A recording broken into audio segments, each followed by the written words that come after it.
La historia del petróleo es llena de acción, suspenso, intriga, traiciones, engaños, dobles juegos, sinvergüenzas, piratas, aventureros. Es una de las historias más turbias. Todo lo que esta sustancia lo toca, lo enturbia. Esta sustancia es durante la era de la sociedad industrial y mientras ella siga vigente. La desgracia, la fortuna, la tragedia, la razón de los pueblos árabes, porque ellos son del petróleo del mundo. Entonces, que mueva a la sociedad industrial, el destino de ellos está marcado por esa sustancia que emana del suelo de una manera tan de Zoroastro, porque se hablaba de los fuegos sagrados que ardían en la tierra sin que nadie los encendiera. Los antiguos pueblos de la Persia sentían Arimán. Arimán se había tornado en contra de su padre, el orgullo lo había envanecido y había entrado en abierta rebeldía. Zoroastro, también llamado Zaratustra, va a estar a favor de su padre y uno y otro van a representar el bien y el mal. La lucha entre el bien y el mal no va a terminar nunca. En algún momento, Arimán fue derrotado por Zoroastro y encerrado en las montañas de Terán. Pero Arimán va a salir algún día del encierro, se va a enfrentar con Zoroastro, y ese será el día del juicio final, y las almas serán juzgadas por su actuación en esta vida, y su salvación y su eternidad dependerá de ese juicio final, y habrá cielos y habrá infiernos para quienes se hayan portado de acuerdo con lo que haya sido su fe en la vida. ¿Les suena? Esto es mazdeísmo, y va a pasar casi intacto al mundo cristiano, en la concepción, digamos, de lo que es la salvación y la lucha del bien y el mal. Dicen que Jesús estuvo por allá donde los persas en esos años en que no supimos de él, pero el asunto es que del mazdeísmo vienen raíces bien importantes. Ellos adoraban los fuegos sagrados que ardían en la tierra sin que nadie los prendiera, porque esos salen así, brotan allá. Eso no hay que buscarlos, simplemente están ahí, puestos sobre el petróleo. Entonces, se habla en la Biblia del arca de Noé, y se le dice a Noé que va a revestir el arca de una sustancia impermeabilizante y aislante, que es la que le va a permitir que el arca no se llene de agua, porque el arca es de madera. Entonces usted póngase a hacer el arca de madera y póngala a navegar en el diluvio y verá cómo eso se le llene goteras. Entonces eso hay que impermeabilizarlo de alguna manera para que dentro estén protegidos Noé y todos los animales y su esposa.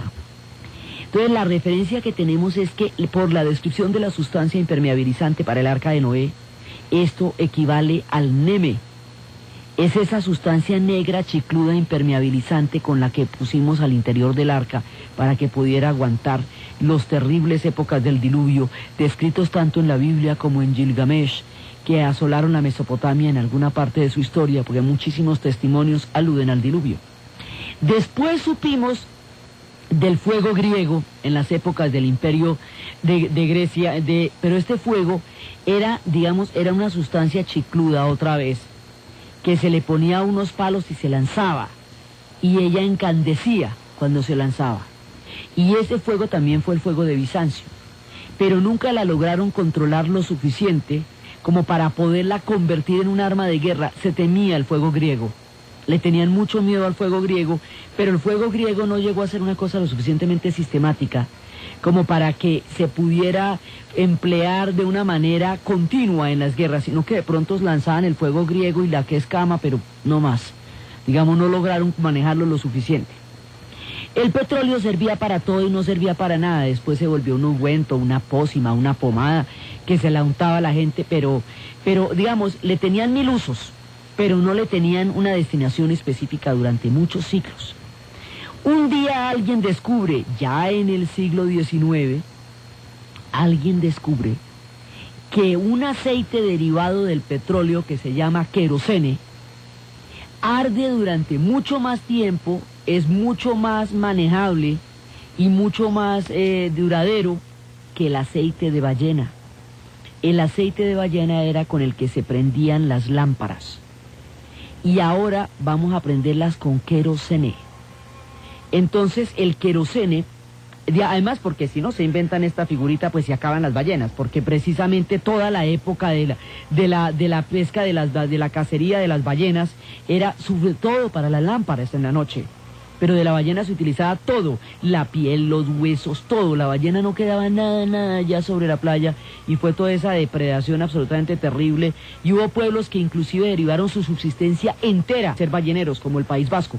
Los vascos son fundamentalmente balleneros. Entonces toda la época de los balleneros, que es el siglo XIX, era para prender las lámparas. Pero ahora estamos descubriendo que las lámparas se pueden prender con queroseno. Entonces ahí empieza a tener el petróleo una utilidad chévere, digamos práctica, que es el poder iluminar las lámparas, y después esas lámparas las van a volver faroles en la calle, y ahí empezamos a tener alumbrado público. Y cuando tenemos alumbrado público ya empieza a conquistarse la noche y las horas se van prolongando. Pero entonces Thomas Alva Edison se inventa la bombilla eléctrica y el mundo ha conocido la electricidad, y este acto de magia y sortilegio que hace Edison, que es Alva Edison, que es ir montando en una especie de parque mágico que él tenía, que lo llamaban el Mago Negro por ese parque. El tipo va creando una cantidad de bombillas de manera que la gente, a medida que va subiendo las escaleras, se van prendiendo las bombillas eléctricas por primera vez. La primera vez que eso pasó, que se va iluminando una escalera a medida que usted va caminando por ella y aparece por primera vez la luz eléctrica, mire, eso es una cosa impresionante. La gente casi se muere, y por eso lo tenían mucho más como un mago que como un inventor, porque el hombre, además de ser inventor, era espectacular. Pero la bombilla, entonces si tenemos la bombilla, ¿qué hacemos con el queroseno? Entonces, mientras tanto, ¿qué hacemos con eso? Entonces van a haber dos decisiones que le van a dar al petróleo una importancia capital. Por un lado, hay un montón de gente al mismo tiempo que se está inventando. Los inventos son colectivos, las patentes son individuales, pero los inventos son colectivos. Mucha gente está camellando en ver a ver cómo logra un invento que, cuando nos quede bien desarrollado, va a determinar el mundo de la sociedad industrial. Y ese mundo de la sociedad industrial está dado, por un lado, por un tipo que dice que quiere hacer un cilindro y ponerle unas ruedas a ver si eso anda, sin caballos. Y entonces empieza a buscarlo por circuitos eléctricos, a ver cómo le pasa. Entonces el tipo es Daimler, y entonces otro va a buscar, pero dice, sí, pero es que eso no me gusta cómo anda.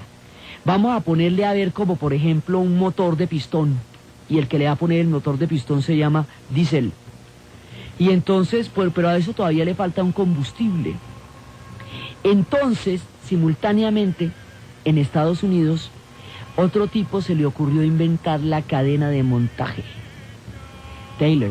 Y entonces dice, ¿sabe qué? Nos rinde más si en lugar de hacer un zapato completo cada uno, usted hace un pedazo, usted hace el otro pedazo, usted hace la suela, usted hace los cordones y usted lo ensambla, la cadena de montaje. Entonces se le ocurre a otro tipo el combustible para echarle a ese motor de pistón de diésel.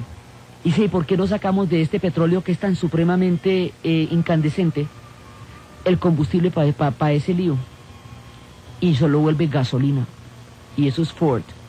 Y le dice, y vamos a hacer estos automóviles, los vamos a montar en la cadena de montaje. Vamos a hacer muchos automóviles. Y cuando hagan muchísimos automóviles, el mundo ya nunca será el mismo. Empezarán a aparecer las carreteras. Las motores ya, digamos, empiezan a solucionar los problemas técnicos. Los automóviles empiezan a andar por las calles. Los automóviles van a requerir caucho para hacer las llantas. ¿Y el caucho de dónde sale? De la vorágine. Sale de la selva, de la madre del silencio. Y son las historias más crueles y más duras y más terribles las que nos van a pasar a nosotros a partir de la cadena de montaje demandando caucho en cantidades por primera vez industriales. Pero la cosa no para aquí, porque otra decisión naviera va a ser importantísima para que esta historia se desarrolle en el mundo industrial.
cosas que están empezando a suceder.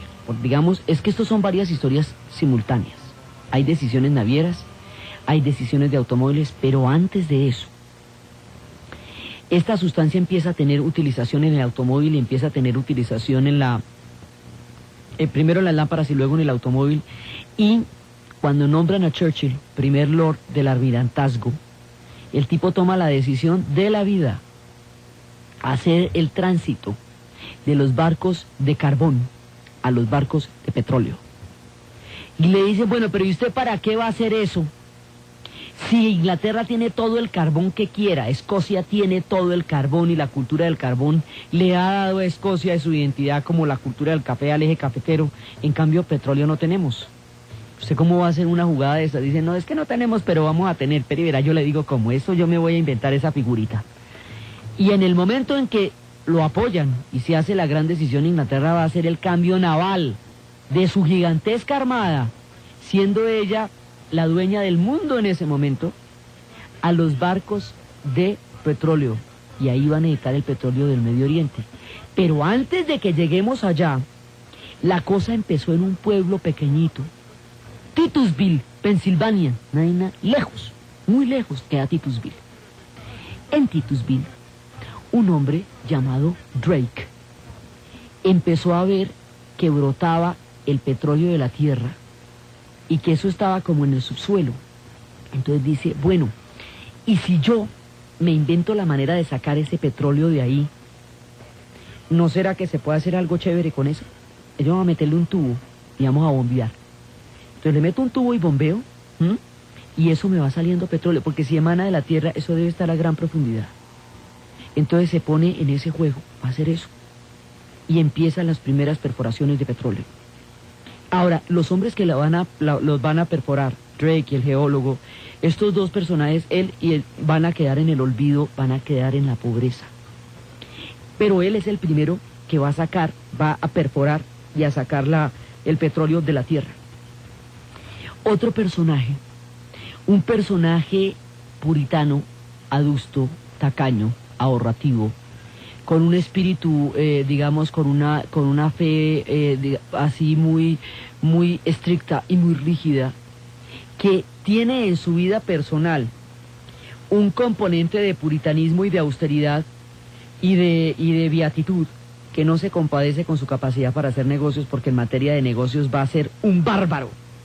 Es en la vida cotidiana que es todo mojigato, pero en los negocios no conoce límites.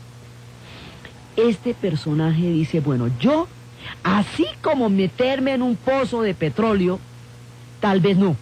Eso sí es chicludo, eso se encochina uno.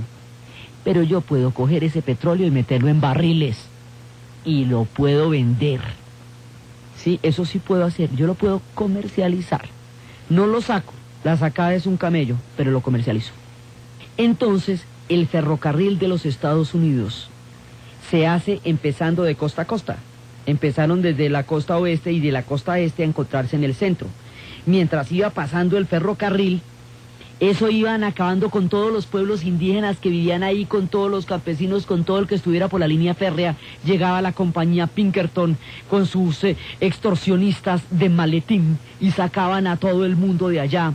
Y el ferrocarril lo construían sobre los huesos de los miles de migrantes chinos que murieron en la construcción del ferrocarril. De las obras más costosas en términos de vidas y de todo eso es el ferrocarril americano. El personaje que va a montar esto en barriles va a ir donde el dueño de los ferrocarriles y le va a decir, yo voy a transportar mi petróleo solamente en su ferrocarril. Y usted me va a decir a mí, ¿qué más transportan en su ferrocarril los demás? El personaje se llamaba John Rockefeller. Y entonces él va a crear, se va a inventar con esta figura una cosa que se conocería como el monopolio, el trust. Entonces él lo que va a hacer es que coge el petróleo y lo envasa en barriles, lo guarda en barriles. Los barriles los transporta por el ferrocarril. Y ahí empieza, esos barriles empiezan a circular por todos los Estados Unidos, pero a él le dicen qué es lo que se está transportando en el ferrocarril. Y luego empieza a hacer digamos, a comprar todo lo que se necesita para producir el petróleo, hasta los envases, y va a hacer una industria que lleva a las demás industrias y va a crear un monopolio gigantesco. Pero entonces teníamos el problema de que el petróleo tenía una calidad variable. De pronto era más viscoso, de pronto era menos, era una cosa complicada. Necesitábamos una calidad que se mantenga siempre idéntica para que nosotros podamos garantizar la calidad del petróleo que le estamos vendiendo a usted. Una calidad que se mantenga siempre idéntica es una calidad estándar. Una calidad estándar es la Standard Oil. Y Rockefeller funda la Standard Oil. Y le queda una compañía tremenda. Y luego empieza a comprar absolutamente todos las industrias subsidiarias que se necesitan para sacar el petróleo y comercializarlo. Y va a llegar a tener una fortuna gigantesca y no toca un centavo, y sus hijos tampoco, no los dejan ni comprarse zapatos. Todo el mundo vive en la más absoluta austeridad y el hombre hace una fortuna de esas como las del señor Burns, ¿sí? Pero nadie toca nada, porque es un puritanismo y un ascetismo terrible, y tiene unos problemas familiares muy grandes porque nadie está contento con ese esquema familiar tan supremamente difícil y rígido. Es después que va a hacer fundaciones, pero así como que se haya comprado un trajecito alguna vez fino, jamás. Es amasando las fortunas. Ahora, eso sí no se detiene ante nada, ni ante el chantaje, ni ante el monopolio, ni ante el doble juego, no, todo. Y después es que van a hacer las grandes fundaciones. Pero los orígenes son bastante complicados y a Drake nunca le va a dar un crédito por la perforación del petróleo. Queda en el olvido. Ahora, el petróleo se está produciendo solamente en Pensilvania. Se está produciendo solamente en Estados Unidos. Pero petróleo hay en otras partes. Entonces, petróleo, y la idea es que el petróleo se tiene que poder transportar. Entonces, mientras Rockefeller está aquí produciendo la Standard Oil se vuelve la compañía de petróleo en el mundo y la llaman la Gran Casa. Al otro lado del mar, en Europa, hay un inglés, hijo de un papá, Marcus, se llamaba Samuel Marcus, se llamaba. El papá de él había hecho una fortuna con las cajitas de concha de nácar. En las películas inglesas se ven esas cajitas de concha de nácar que son todas bonitas, donde se guardan los tocados y los areticos y las cositas. Él hacía cositas, cajitas de conchas de nácar, plumitas, pero muchas. Y había amasado una fortuna con eso. Su hijo va a intentar crear una compañía petrolera. Va a incursionar con la fortuna de su padre en el petróleo. Dice, yo voy a encontrar la manera de comercializar el petróleo en Europa. Y en cariño por las conchitas de su padre, le va a poner a la compañía que va a crear, es una compañía con capital mixto, pero le va a poner, como decía su padre, el nombre de la conchita. Esa compañía va a ser la Shell, por la conchita. Entonces, eso va a ser un capital mixto con los holandeses también, y los holandeses van a fundar otra, Kessler va a fundar otra compañía que se llama la Dutch. Sí, porque es que así es que le dicen a los holandeses. Entonces se funda la Shell y la Dutch. Pero el que realmente va a hacer la fusión de la Shell y la Dutch para hacer una compañía gigantesca, grandota, va a ser Dieterding, que es el que realmente se va a quedar con toda la jugada. Dieterding no es ni inventor ni nada de eso, lo que es un avión para los negocios. Y fusiona las dos compañías que quedan con un capital mixto anglo-holandés, que es la fusión de las dos, y eso queda una Shell grandota, la de Kessler y la de Marcus. Ahora, nosotros teníamos el problema de que el petróleo no se podía transportar porque el querosene es altamente inflamable. Eso no se podía transportar, entonces había que solucionar la manera de transportar el petróleo para poderlo comercializar en Europa. Entonces la manera como se va a hacer eso es inventándose, y eso lo va haciendo Marcus también, se va inventando una especie de cámara, porque además tenemos el problema de la densidad del petróleo. Entonces esa densidad, si usted la montaba, era inflamable. Entonces tenemos una especie de cámara donde vamos a guardar el petróleo para que no nos estalle, el petróleo y el querosene, para que no nos estalle, porque es que eso usted piensa en eso y estalla. Entonces en principio se inventa los buques cisterna.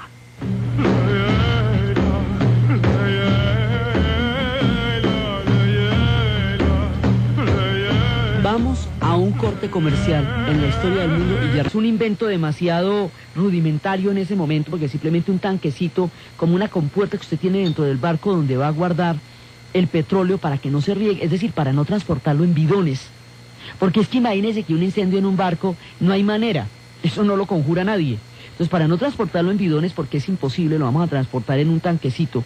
Pero eso es tan peligroso que ningún marinero se monta en un barco que transporte eso.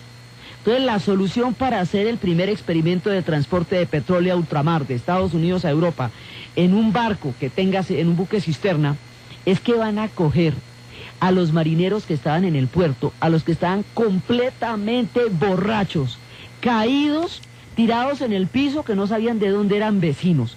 Los cogieron así a grandotes como son, los echaron en el barco, y cuando los tipos se despiertan, en el guayabo más pavoroso, están en ultramar, en un buque cisterna. Y la carga es petróleo y querosene, que es lo que más le da miedo a los marinos en el mundo. Y ese fue el primer viaje del buque cisterna. Pero no podemos sistematizar la borrachera de los marineros para transportarlos en los buques cisternas, porque además ya se la saben, ya la segunda vez no se emborrachan tanto como para que en ultramar les coge el guayabo en un buque cisterna. Entonces, lo que hace Marcus es prometer sistematizar eso y técnicamente mejorar el recurso para que sea mucho más seguro, para que se puedan empezar a transportar los barcos.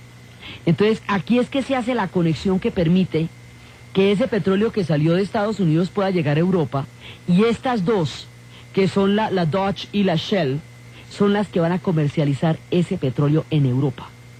Pero mientras tanto, las fuentes de petróleo están por un lado en Estados Unidos, pero es que también están en el otro lado. En el país que hoy se llama Azerbaiyán, tiene una capital que se llama Bakú, y en Bakú hay petróleo en grandes cantidades. Entonces ahí viene otro personaje, que es el que nos va a aparecer acá, que es un personaje, un sinvergüenza impresionante, porque lo que es un especulador, y a punta de bluff logra las concesiones del petróleo del Medio Oriente.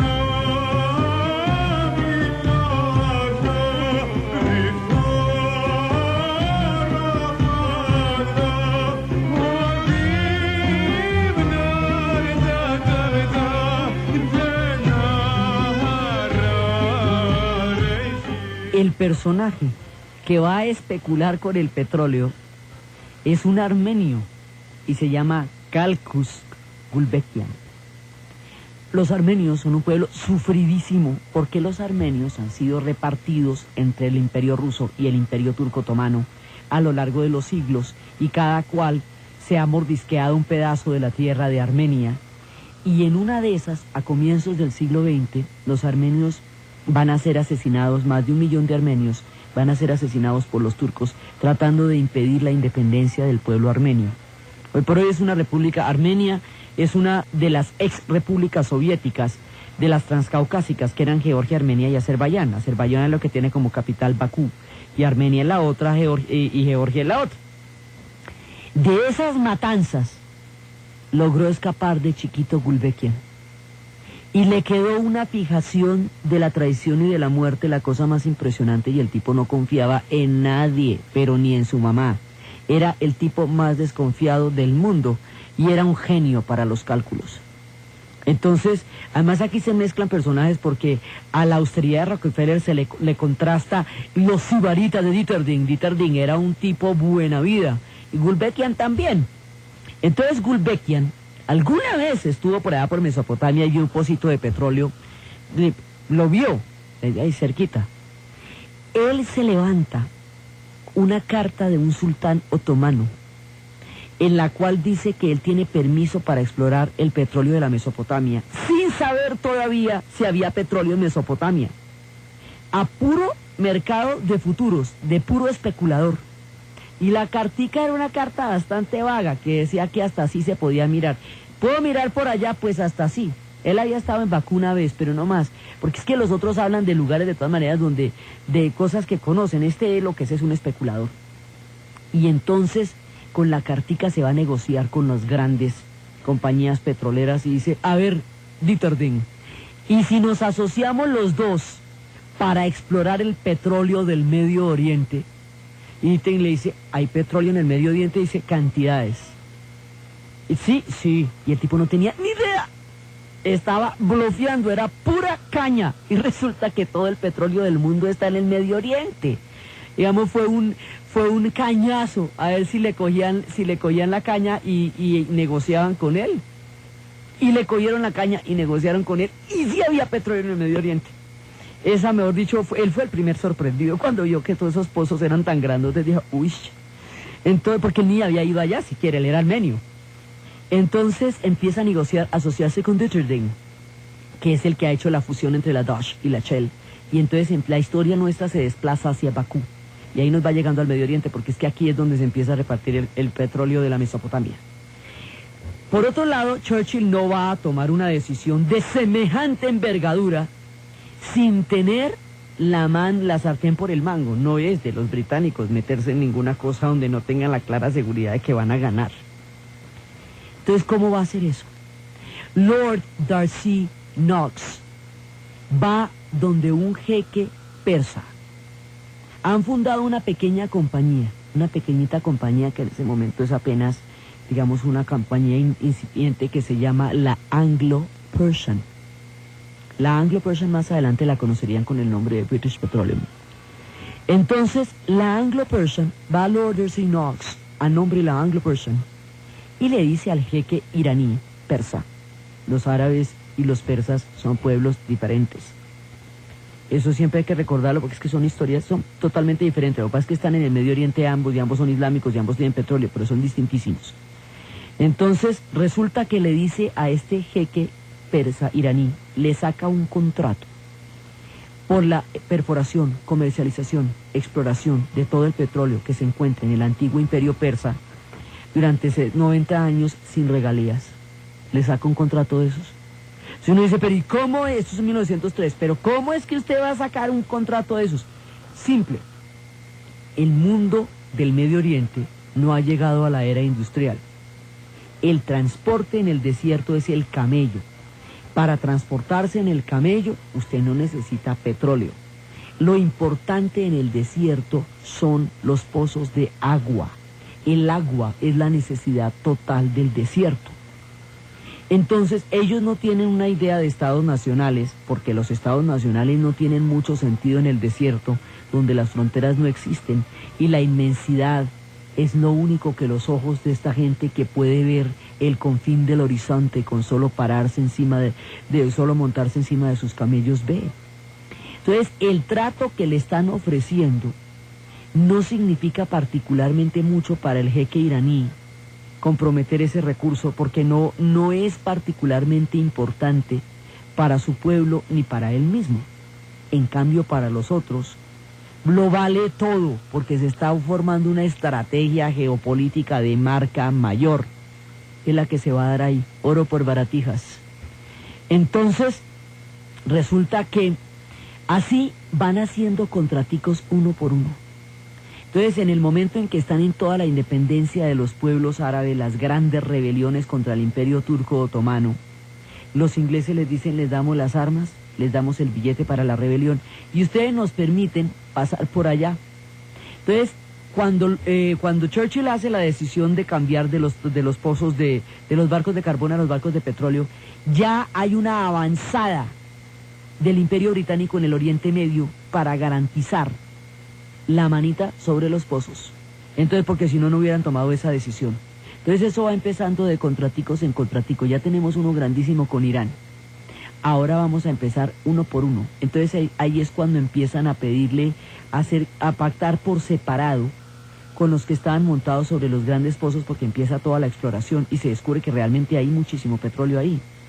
Entonces, cuando empiezan esos es cuando van donde Qatar, Bahrein, Kuwait, Emirates Árabes Unidos, y a cada uno de ellos le proponen por separado un pacto de independencia con el apoyo de armas y el apoyo de dinero, a cambio de que los barcos puedan atracar ahí y utilizar ese petróleo que a ellos tampoco les sirve en ese momento para nada.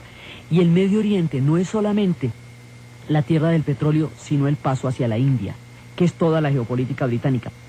Entonces los británicos empiezan a jugarse todo el cambio y la reconversión tecnológica a partir de lo que logren conseguir con contratos en el Medio Oriente.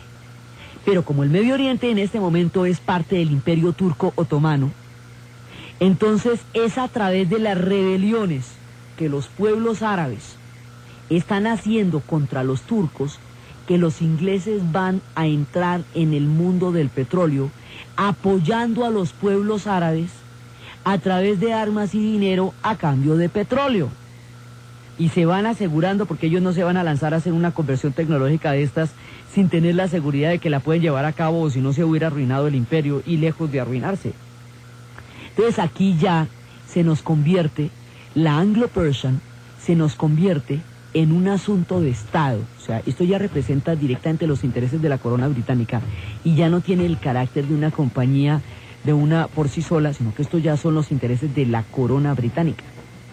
Los intereses de la corona británica la hacen terriblemente lenta también en términos de negociación y están negociando con muchos pueblos a la vez. Entonces, en ese momento, el oficial británico que estaba encargado de la Arabia Saudita le dice a los norteamericanos: esta gente necesita un socio por allá y ahí hay una posibilidad para ustedes también. Entonces, ese tipo va a ser el padre de Kim Philby, que es el gran traidor de los círculos de Cambridge, que es el que le va a hacer un topo de los soviéticos durante la Guerra Fría por 30 años. Ese papá le dice a los norteamericanos: vea, aquí hay una papayita, es importante que ustedes entren acá. Entonces los norteamericanos hacen presencia en la zona con la Arabia Saudita. Entonces las compañías, porque la Standard al principio era la gran casa, luego la Shell y la Dutch le montan la competencia, porque Detering lo que hace es montarle la competencia a Rockefeller, y después Rockefeller va a enfrentar la ley antimonopolios, que es la que le va a fragmentar las empresas. Y entonces ahí empieza, digamos, una pugna feroz por las compañías. Entonces, por un lado está la Standard Oil, por otro lado está la Shell, y por el otro lado está la Anglo-Persian. Y esas tres compañías están en la jugada, y cada una representa los intereses de un país o de un imperio. Entonces, la Anglo-Persian se demora en tomar las decisiones porque eso tiene que consultar con la corona británica. La Standard no. Entonces, cuando llega la Standard logra pactar con la Arabia Saudita y logra tener acceso a los yacimientos de la Arabia Saudita de una. Y ya hay presencia de la Standard Oil en la zona. Entonces, cada una de estas compañías va a pugnar por los intereses, digamos, coloniales o imperiales, los intereses que están representando, a través de la rebelión de los pueblos árabes. Entonces, la rebelión de los pueblos árabes ya está más comprometida que quién sabe qué, y los árabes no lo saben todavía porque no conocen el valor que tiene para la sociedad industrial su petróleo. Cuando lo conozcan, será profunda su amargura. Está prevendida porque precisamente es el instrumento del que se van a servir los petroleros para quedarse con los pozos una vez que caiga el Imperio Turco Otomano. Y los árabes no saben esto porque en ese momento ese recurso no tiene una valoración histórica para ellos particular.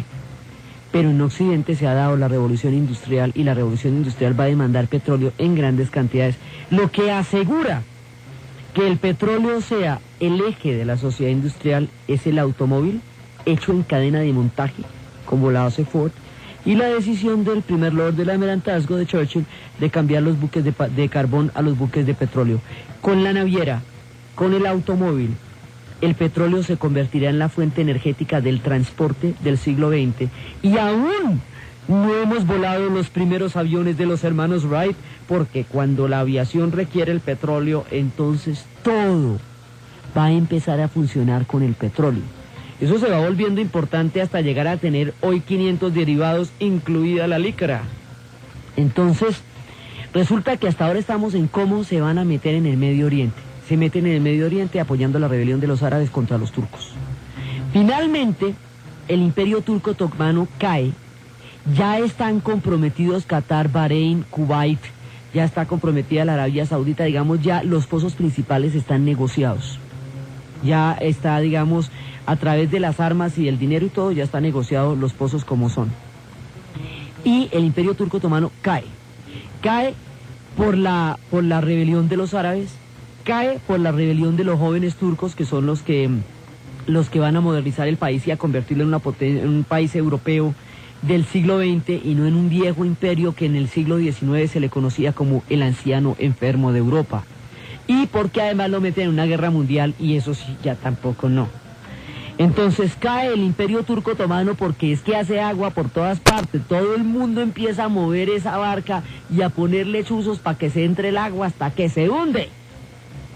Cuando se está hundiendo el Imperio Turco Otomano y se lo están repartiendo entre las multinacionales del petróleo, en ese momento aparece Gulbenkian, una vez más, armenio él, y dicen, bueno, está bien, pero ¿cuáles son los límites del Imperio Turco Otomano?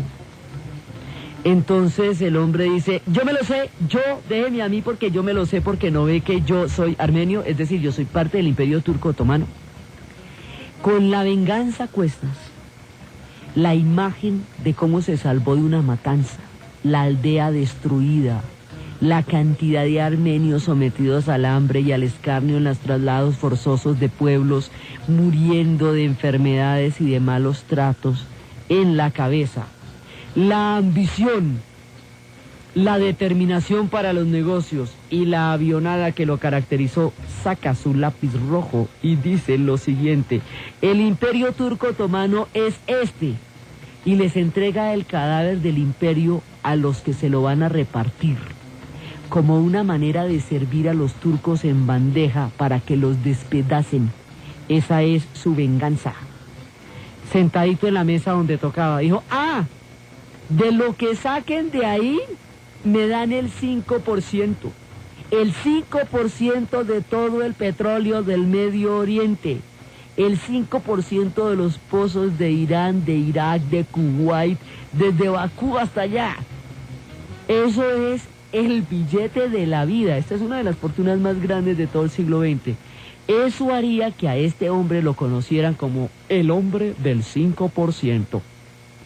Este tipo, con un papelito del sultán, inventándose una cosa que no sabía si existía, logró quedarse con la mayor tajada a nivel individual. Él tenía una compañita ficticia que era puro papel, que se llamaba la Turkish Petroleum, el petróleo turco, pero eso no existía, eran puros papelitos. Él tenía su compañía de papel, entonces se sentaba, porque uno dice, ¿y por qué van a sentar este tipo entre las petroleras? ¿A cuenta de qué?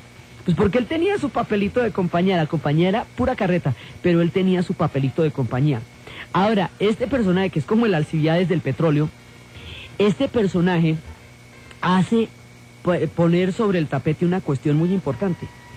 La razón por la cual él tiene derechos sobre el Imperio Turco Otomano es porque el sultán le dio una carta donde lo avala para la exploración del petróleo y por lo tanto él se presentaba como el encargado de explorar el petróleo en Mesopotamia. Pero el Imperio Turco Otomano ha caído, el régimen del Imperio Turco Otomano ha caído y se lo están repartiendo. ¿Serán mis contratos anteriores con los sultanes válidos ahora que no hay sultanes?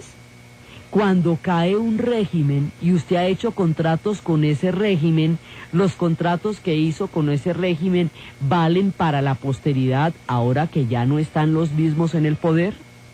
Pregunta Gulbenkian. Y la pregunta tiene unas vigencias que te vieras tú. Entonces, bueno, finalmente, a cambio del lápiz rojo, le dicen que vale, que todo bien, y le avalan la palabra del sultán cuando ya ha caído el Imperio Turco Otomano. En ese momento, sobre los yacimientos de petróleo, sentados en la mesa de la repartición, se crean los límites de lo que más adelante van a ser los países en el Medio Oriente.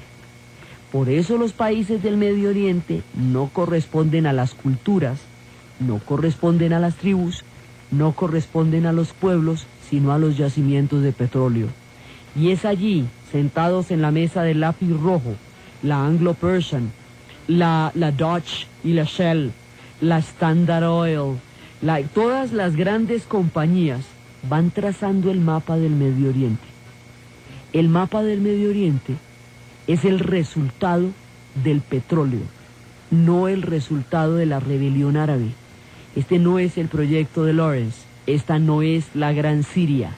Este es el petróleo trazando los límites de lo que serán los países, de los pueblos que lo van a producir en mayores cantidades en el mundo actual.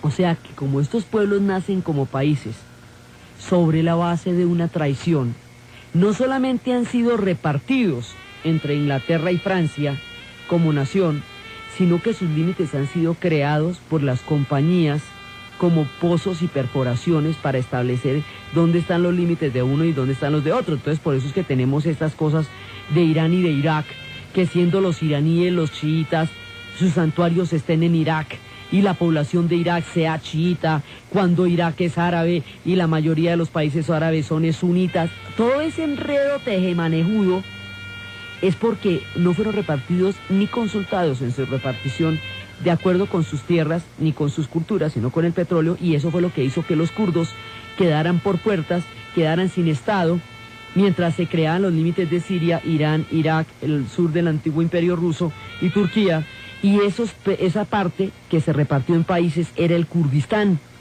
y el Kurdistán es la zona donde más petróleo hay. Así, el gran juego, toda la geopolítica entre Rusia e Inglaterra, el petróleo como motor e hilo conductor de toda la historia, la disolución del imperio turco otomano y su repartición dentro del juego de las grandes potencias, van a determinar un destino común para todo el Medio Oriente. Entonces, si bien la historia de Persia es tan particular y tiene tantas diferencias, la geopolítica, el petróleo y el colonialismo la van a igualar con la de los árabes, porque ella se va a volver una especie de semicolonia, como estábamos viendo la vez pasada, estaba intervenida ya de una manera muy importante en su propia autonomía nacional. Entonces, de aquí para adelante, ellos van a estar movidos por todos los hilos de las grandes potencias y van a crearse todos los conflictos de la era moderna. Después vamos a ver incluido el conflicto árabe-israelí, el conflicto kurdo, todo, y la futura guerra Irán-Irak, todo va a salir de estas reparticiones del petróleo. Entonces, este recorrido nos lleva a ver contra quién se estaba enfrentando Irán. Irán se enfrenta contra un enemigo gigantesco y ellos están debilitados y divididos cuando las potencias se hicieron tan fuertes y el petróleo determinó la suerte de la sociedad industrial. Por eso su destino en el siglo XX estaba jugado de antemano, antes de que empezara el ciclo. Y la dinastía Kashgar no ayudó a que esto fuera mejor, y la Pahlavi tampoco lo va a hacer. Entonces el papel interno que cumple la dinastía Kashgar en su final y la Pahlavi ya en todo el proceso, y la manera como Irán se va a comportar en medio de estas amenazas tan grandes, metida en el ojo del huracán de la geopolítica y con la llave del petróleo encima como una maldición. Los mismos iraníes dicen que ellos quisieran que se acabara el petróleo porque es mucho más la cantidad de males que les ha producido que el bienestar, porque han sufrido mucho por eso y todavía lo hacen. Entonces, la manera como todos estos elementos ajenos a la historia de Irán la van a determinar y la van a convertir en una parte de todo este gigantesco ajedrez geopolítico de finales del siglo XIX y comienzos del siglo XX, es lo que vamos a ver en nuestro siguiente programa, ya metidos en los pies de Irán, después de haber recorrido toda la historia del petróleo, más como una gigantesca amenaza que como una ventaja de la naturaleza de aquellos pueblos de Zoroastro, donde los fuegos ardían en la tierra sin que nadie los perdiera, sin que nadie los prendiera. Entonces, desde los espacios de la geopolítica del petróleo, de las cadenas de montaje, de los fuegos de la tierra, del destino de Irán, de la suerte del Medio Oriente, del origen de los actuales conflictos, alrededor de la sustancia viscosa que hemos invitado a nuestro programa y que va a ser la que en últimas determine el destino de Irán, en la narración de Ana Uribe, en la producción Jessy Rodríguez, y para ustedes, feliz fin de semana.